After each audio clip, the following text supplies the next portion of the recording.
Hello and welcome back to our look at intrinsic proofs. We are switching the order a little bit here. If you remember your schedule in the syllabus, we were going to be doing the character appeals with ethos next, but since we lost that week with the storm and now with retreat coming up, we're going to do the shorter pathos here this week. Still an important task to work on, maybe before the retreat tonight or over the weekend for next week sometime. And we'll start to wrap up intrinsic proofs next week with ethos. But for now, we want to talk about one of the other just as important appeals. We talked a great deal about logic, appeals to logos, rationality, the different kinds of proofs. You finished up that homework assignment, and we'll get that back to you really soon. But now let's look at appeals to emotion. Okay. Now this thing called pathos, emotion, there are different sort of uses for it today. Probably the most common, versions of this notion of pathos are sympathy and empathy, right? You feel the same sort of emotions, or you feel emotions on behalf of someone else.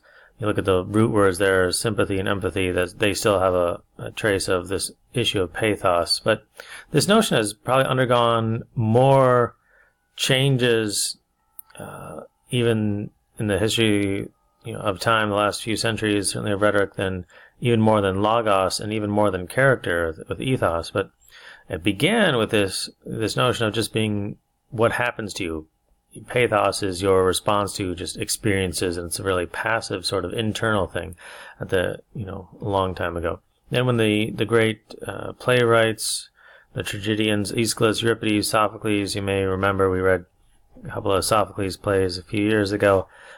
By that time, in the golden age of ancient Greece, this notion of pathos is primarily associated with just suffering. These are the bad experiences that happen to you, not just any sort of experience and how you respond, but just tragedy and suffering and unfortunate things that could happen to heroic characters like in the plays, and the nobility, and if it can happen to them, it can certainly happen to us, the common people. And so we suffer on behalf of those characters when you're watching a play, and we feel those experiences, feel those emotions on behalf of those characters, even though we're not necessarily the ones, human beings, going through those experiences. We might. And so because we could go through similar sorts of situations, we know those, experiencing those emotions on behalf of others who are suffering, that is how we suffer. So, a much different sort of notion by the time you get to the golden age of ancient Greece than even for centuries before that. And then shortly thereafter, by the time you get to the great philosophers, as they start to look at emotions and look at tragedies and rhetoric and start to quantify all these sorts of experiences and intellectually make categories for all these ideas, by the time you get to Plato and especially Aristotle, this concept of pathos now means more like what it means for us today. Just emotions in general, not necessarily negative, certainly not just passive, but all sorts of ways that we feel things, respond to external stimulus with our emotions, and not any of it really negative, or inferior because it's not logic and intellect. So this concept of pathos and emotions, very important for us today, especially in this class, as a tool to persuade. How do you appeal to people's emotions and use that to help your audience understand what you are trying to say and why this issue is important?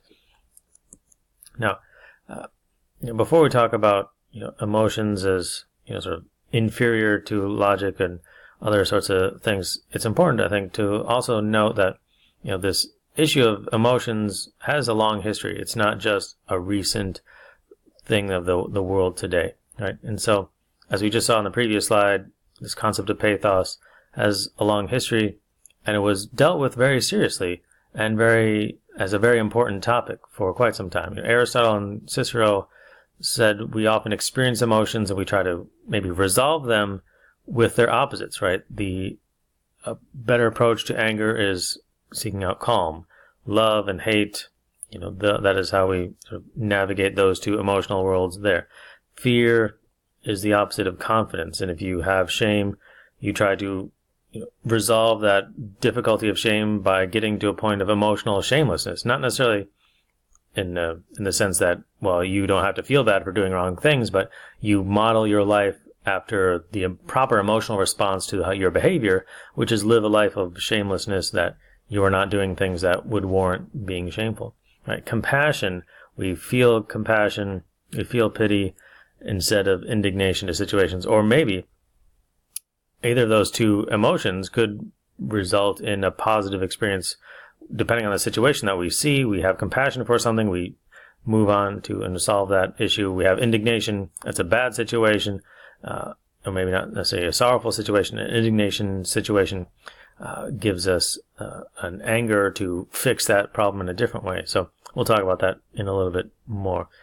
Interesting to note that, for the classical Greek and certainly into the Roman world, the opposite of this feeling of envy is not, contentment, like as we would necessarily say as Christians, who might say, well, don't be envious, as one of the 10 Commandments, do not covet, don't be envious, just seek contentment. But for the philosophers, the opposite of envy as an emotion was hope, joy or hope, not just, oh, I wish I had what he had and I'll never do that, or never have what he has, but hope that maybe someday my situation will get as good as that person, right? That it's a much more positive sort of active thing than just, contentment, which, perhaps as Christians today we can find,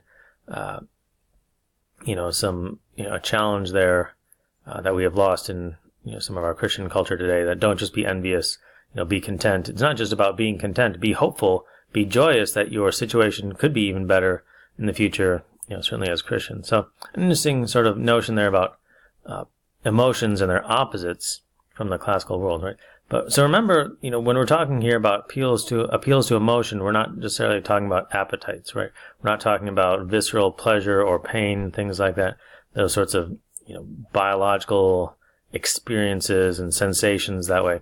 We're talking about really even emotions as acts of will and intellectual responses in a different sort of way than just rationality. Okay, emotions are not just values like justice or goodness, but at the same time, it's important for us to remember, and we certainly know this from experience. But when you're trying to figure out how to use emotions, not like a negative sort of way, but how do you create the right emotional response in your audience? We know that people respond emotionally when their values are challenged or when they're praised, right? When people make fun of something that you really like, a favorite musical group or a movie or something like that, you don't respond necessarily rationally and give them logical reasons for why you really like that musical group or movie. You probably respond emotionally, right? Because your value system is tied up into your emotional response to how you value that object or group or whatever it is, or activity, or kind of car you drive. Something that you really care about, it's part of your value system, and when that is challenged, you respond emotionally.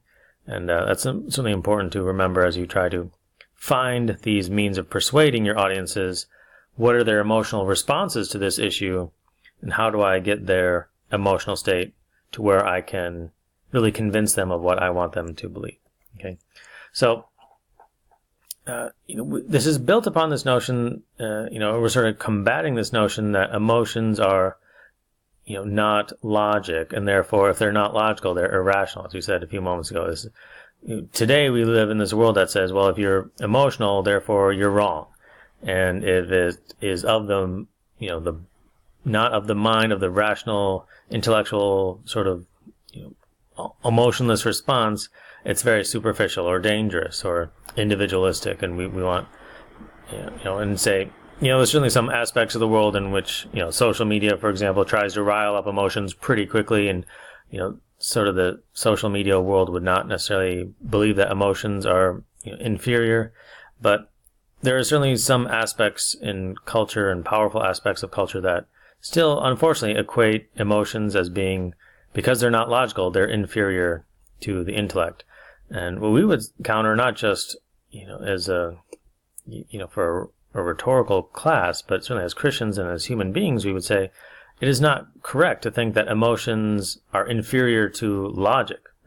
We can't think without emotions, and emotions are communal experiences. That's why, and there's a proper, rational, human reason for sharing emotions, and oftentimes emotional responses to experiences are enhanced and improved by for intellectual reasons, because emotions are community things. Like when we are with our friends at a movie or a sporting event or a concert, we can share those positive experiences better, and those are multiplied, and that emotional response is better. And that's not an irrational or not logical thing.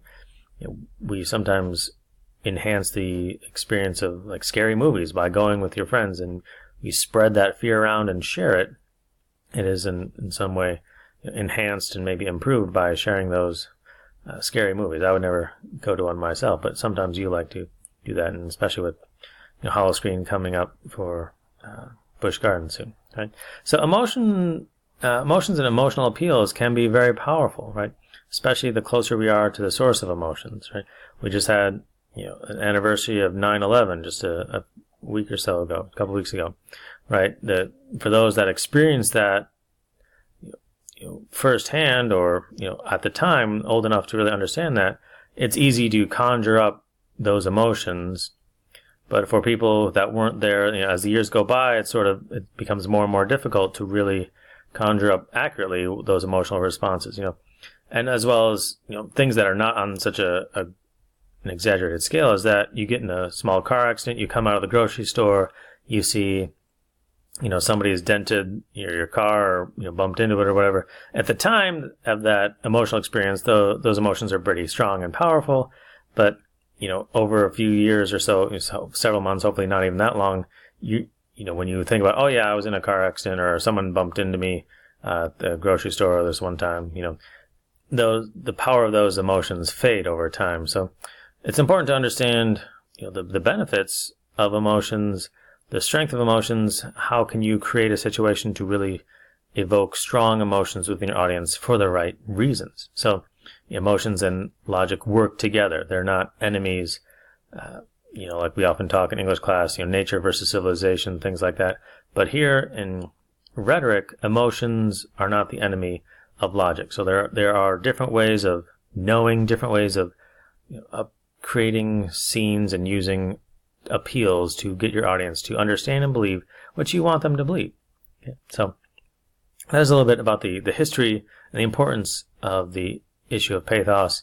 And then next video, we'll try to wrap it up here with just practical ways of how do you as a rhetor accurately and use and create emotional appeals within your audience.